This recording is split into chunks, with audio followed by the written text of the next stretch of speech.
Efa nahitana ny fiainana ny tranga herisetra pazony Ankizy raha tao anatin'ny faritra Juin noho ny ezaka sy ny fiaraha-mientana ataon'ny tompona ndraikitra isan-tsokajiny atao anatin'ny faritra.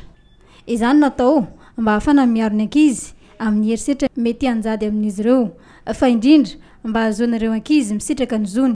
Dia efa nisany miroso lavidavitra ny faritra Juin amin'izay fiarovana azy ireo izay satria dia miara-mientana avokoa ny ratsamangaka rehetra toy ny fitsarana ny ao ny polisy-pirenena, gendarmerie pirenena, ireo ONG sy association maro isan-karazany tsy adino ihany koa ny fokotany, ireo mpanao gazety, ireo mpiara-monina rehetra izay mety tsy ho voatanisako eto fa dia ezaka be ny vitan'izy ireo ary hita amin'izao fotoana izao fa mihena ny fampijaliana ny Ankizy na dia mbola tsy hita raha ny salanisy fa ny fampalalana izay tonga eo anivon'ny ministera-mponina ny signalement tonga eo dia fahitana fa betsaka ny olona sa milaza sy manome vaovao mahakasika an'izay herisetra atao amin'ny Ankizy izay.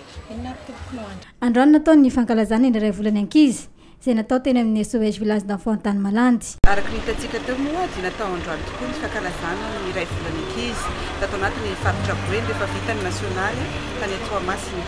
Zava-dehibe ny nankalazana izany satria tsy noentina fotsiny amin'ny falifaliana ireo Ankizy ny andro ankalazana amin'izay iray volana izay fa hoentina ihany koa anentanana ny mpiara-monina rehetra, ny mpiara-monina rehetra mba hiara-entana aminay amin'ny ministera amin'ny fiarovana ireo zanantsika ireo ary ny fampiroboroboana ny zon'izy ireo.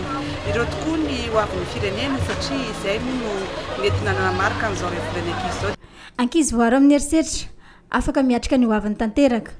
Io ny lohahevitra izay tarigetra anamarina ny iray volana Ankizy izay atao eto Mahajanga izao.